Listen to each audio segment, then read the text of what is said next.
Welcome back नाजरीन। Clinic online में दोबारा खुशामदीद कहता हूँ। गंगाराम हॉस्पिटल में आपने देखा जो हालात है, वहाँ पे मरीज़ों से भी बात की, वहाँ पे डॉक्टर से भी बात की, वहाँ पे कुछ और लोगों से बात की जो कि समझते हैं शायद ये बायोलॉजिकल वॉरफेयर है।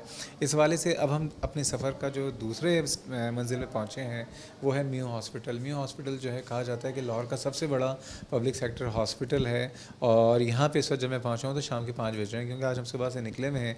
और यहाँ पे हमारे साथ इस वक्त मौजूद हैं यहाँ के रजिस्ट्रार हैं, यहाँ पे जो एक वार्ड है डेंगू फीवर का, डेंगू आइसोलेशन वार्ड, इस वक्त इसके इंचार्ज हैं इस वक्त डॉक्टर अदनान साहब। अस्सलाम वालेकुम। वालेकुम अस्सलाम। कैसे मिजाज हैं आपके? शुक्र है अल्हम्दुलिल्लाह।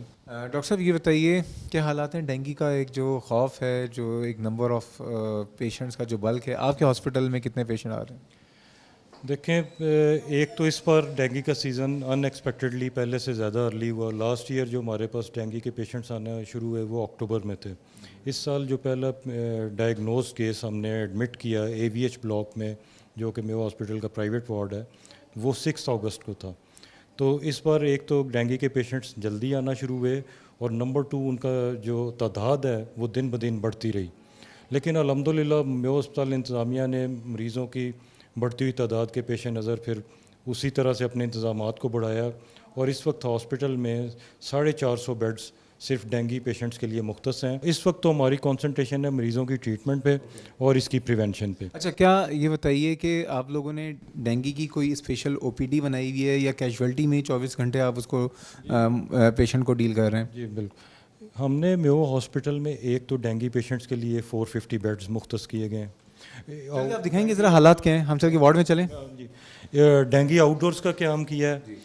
एमरजेंसी में डेंगू काउंटर्स हैं जहाँ पे ट्रेंड स्टाफ जो है पेशेंट को फैसिलिटेट करता है।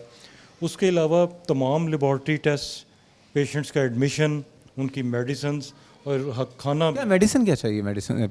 इसमें कई किस्म की मेडिसिन हैं। एक तो सिम्टोमेटिक मेडिसिन है, मसलन जो पेशेंट्स डिहाइड्रेटेड हैं, जो जिनका इनटेक बहुत कम है, जिनमें फ्लूइड और इलेक्ट्रोलाइट्स की कमी है, उनको IV ड्रिप्स दी जाती हैं। जो मरीज़ अच्छी तरह खा पी रहा उसमें कोई ख़ास मेडिसिन की ज़रूरत नहीं होती। तो ज़्यादा मेडिसिन की तो इसमें ज़रूरत नहीं, ड्रिप्स हो गई या पैरास्टामॉल हो गई?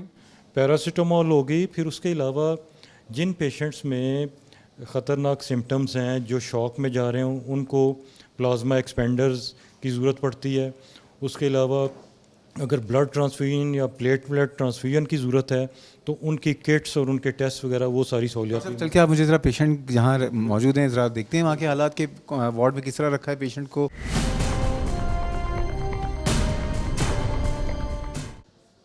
नाजरीन, ये वो रूम है जिसके मुताबिक डॉक्टर साहब ने मुझे बताया कि प्राइवेट रूम्स हैं ये।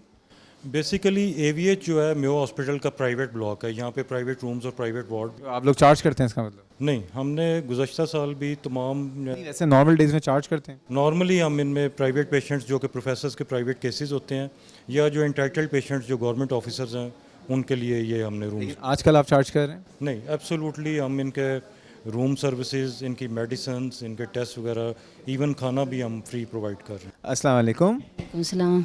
कैसी हैं? अल्लाह का शुक्र है। क्या नाम है आपका? आमना, आमना, कहाँ से आई हैं? शादरा से। शादर, क्या हो गया था? डेंगू मच्छर का वायरस मच्छर ने काटा था। नहीं, आपको कैसे पता? आपको क्या बुखार हुआ था, उल्टी आई थी, गला ख़राब हुआ था, आपको क्या हुआ था? मुझे बुखार हुआ था। किस तरह का बुखार था? उसके साथ साथ कुछ और हो रहा था? बुखार हो रहा था, जिस्म को तर्श बहुत ज़्यादा फील हो रही थी, मसलन बहुत ज़्यादा उल्टियाँ आ रही थी, और इसके साथ साथ में दिल बहुत ज़्यादा घबरा रहा था, पसीना बहुत ज़्यादा आ रहा था सर। तो फिर क्या किया आप लोगों ने?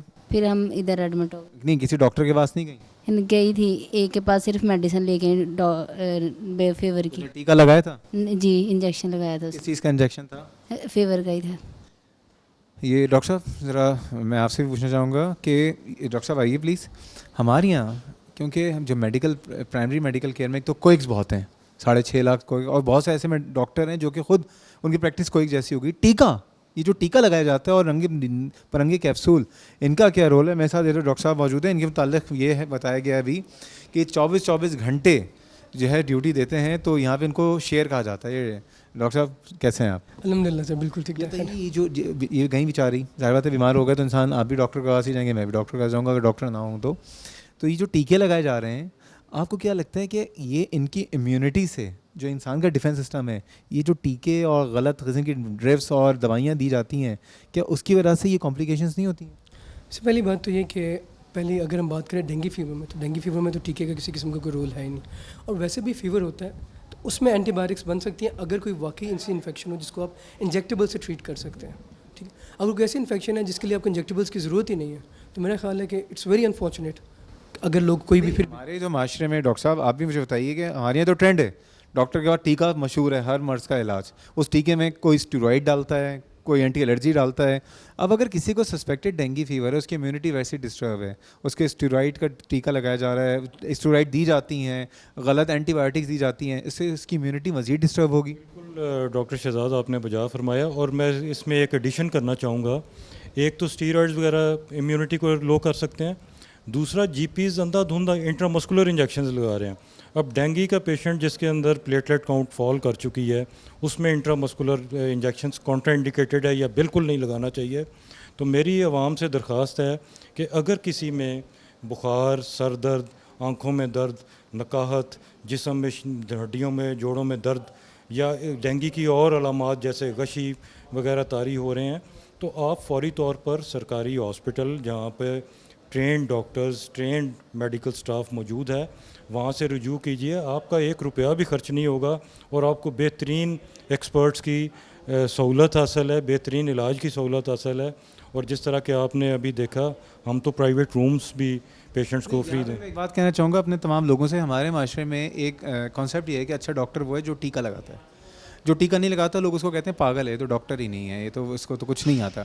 टीका लगाने वाला डॉक्टर नहीं है, जो टीका लगा रहा है वो टीके के अंदर क्या है वो हमें तो पता है, वो आपको नहीं पता। लेंगे आमना, ये बताइए अब आपकी तबीयत पहले से कैसी बेहतर फील हो रही है? मैं ये कहती हूँ कि मेरा फर्स्ट एक्सपीरियंस है कि मैं हॉस्पिटल में एडमिट हुई हूँ, और लोगों से सुनती हूँ डॉक्टर ऐसे होते हैं, डॉक्टर ऐसे होते हैं, लेकिन नहीं, कोई किसी ने कुछ नहीं कहा। बहुत अच्छे सारे। हमारी दुआएं आमना कि आप यहाँ से जल्दी से घर जाएं, सेहतियाब हों, और अल्लाह ताला आमना को बहुत अच्छा डॉक्टर भी बनाए। नाज़रीन, ये आमना थी, डॉक्टर साहब थे, और मज़ीद पेशेंट से भी चल के बात करते हैं, हमारे साथ रहेगी।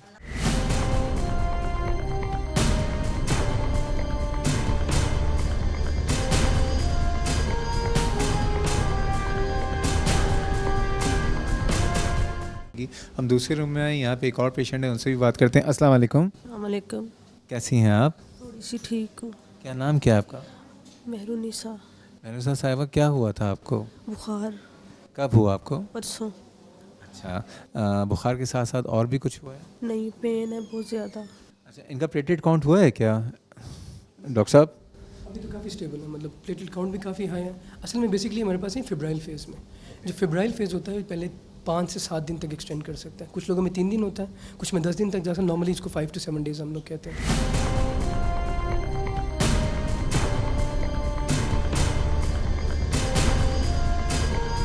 अदील मेरे साथ मौजूद हैं। अस्सलाम वालेकुम अदील। वालेकुम सलाम। कैसे हैं आप? जी बेहतर पहले से। अदील, क्या हो गया आपको? यही जो डेंगू वगैरह सबको हो रहा है ओए आजकल। होए, कब से हुआ? ये 6 दिन हो गए आज। 6 दिन हो गए हैं। डॉक्टर साहब प्लीज़, डॉक्टर साहब जो हैं 24 घंटे यहाँ पे रहते हैं। डॉक्टर साहब, क्या अदील का क्या मामला है? इनका असल में फेब्राइल फेज से भी प्रॉपरली निकले नहीं। आज फर्स्ट पोस्ट फीवर डे है, 5 दिन को फीवर रहा, 6ठा दिन है। आज निस्बतन कम रहा इनको। नोज़िया वॉमिटिंग इनको पहले ज़्यादा था। एक एपिसोड इनको आया था हेमोप्टोसिस का, यानी कि इन्होंने वॉमिट किया था, उसके साथ थोड़ा सा ब्लड आया था। ब्लड का सिर्फ स्ट्रीक था, एक ही अब था। अब लोग समझते हैं कि दफ़ा ब्लड स्ट्रीक आ जाए तो that is a danger sign. इनको क्या प्लेटलेट काउंट इनका कितना था? 50 था, 50 से 37 पे आया, 37 से भी 15 है। 15 पे। 15 पे पल्स प्रेशर नॉर्मल है, यूरिन आउटपुट इनटेक एडिक्वेट है। डॉक्टर अदनान मेरे साथ मौजूद हैं। डॉक्टर साहब, ये बताइए कि मरीज़ मौजूद हैं, आप लोग भी लगे हुए हैं दिन रात, आप लोगों को क्या प्रॉब्लम होती है यहाँ पे? देखें, अल्हम्दुलिल्लाह हमने जो पहला बड़ा रेला था वो तो बड़ी अच्छी तरह मैनेज कर लिया। पेशेंट्स का जो इन्फ्लक्स हुआ, जो अनएक्सपेक्टेड था, पेशेंट्स की तरफ से तो हमें कोई तकलीफ़ नहीं है।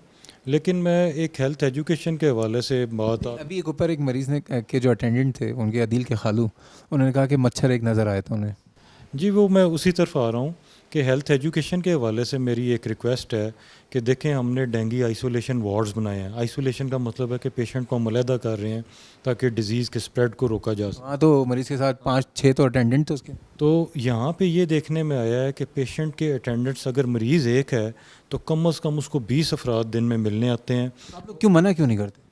देखें, हमारा एक कल्चर ऐसा बन चुका है कि लोग समझते हैं कि शायद ये हमारे कोई अगेंस्ट बात हो रही है। दरअसल हम मरीज़ के फ़ायदे के लिए कह रहे होते हैं। जो ज़ात तशरीफ़ लाते हैं उनके जूतों के साथ, कपड़ों के साथ, उनके सांस के साथ मरीज़ के लिए जरासीमों का भी एक आमद हो रही होती है। और खुदा न खासा जिन पेशेंट्स का ऑलरेडी रेजिस्टेंस लो है, उनमें सेकेंडरी कोई बैक्टीरियल इन्फेक्शन वगैरह हो जाए तो उनकी हालत मज़ीद बिगड़ सकती है। और मैं हैरान हूँ, बाज़ हज़रात अपने न्यू बॉर्न बेबीज़ को पेशेंट्स को मिलवाने के लिए लाए, फिर हमने उनको बड़े प्यार मोहब्बत से समझाया कि देखें हम तो बड़ों का दाखिला भी इधर मना कर रहे हैं, तो आप बराए मेहरबानी बच्चों को घर में रखें। दूसरी जो प्रॉब्लम आ रही है, जब अटेंडेंट्स आते हैं तो वो लोग फिर खाने पीने की अशिया, जूसेस के डब्बे, चिप्स, पान की पीक फेंकते हैं यहाँ पे? पान की पीक की प्रॉब्लम बहुत कॉमन है। और मैं उनसे रिक्वेस्ट करूँगा इन नज़रात से कि खुदारा कुछ ख्याल कीजिए। तहारत निस्फ़ुल ईमान है और बहैसियत मुसलमान एक हमारी मजहबी भी ज़िम्मेदारी बनती है कि हम अपने माहौल को साफ़ सुथरा रखें। और ये अगर हम गवर्नमेंट पे डिपेंड करते रहेंगे जी कि गवर्नमेंट स्प्रे करे, गवर्नमेंट इलाज कराए, और अपने घरों में और अपने माहौल को हम गंदा रखेंगे, आलूदा रखेंगे, तो सिर्फ डेंगू का मच्छर नहीं और भी हशरातुल अर्ज़ पैदा होंगे और मुख्तलिफ़ किस्म की बीमारियां फैलने का ख़तरा है। तो आप बराए मेहरबानी हुकूमत के शाना बशाना इस मुहिम में हमारे साथ शामिल हों और सफाई सुथराई का, माहौल की इर्द गिर्द की सफाई का और उसका ख्याल रखें। और आपसे मेरी गुजारिश है कि जब हॉस्पिटल तमाम अशिया जो ज़रूरत की हैं पेशेंट्स की मुहैया कर रहा है, तो बराए मेहरबानी एक दो से ज़्यादा अटेंडेंट्स।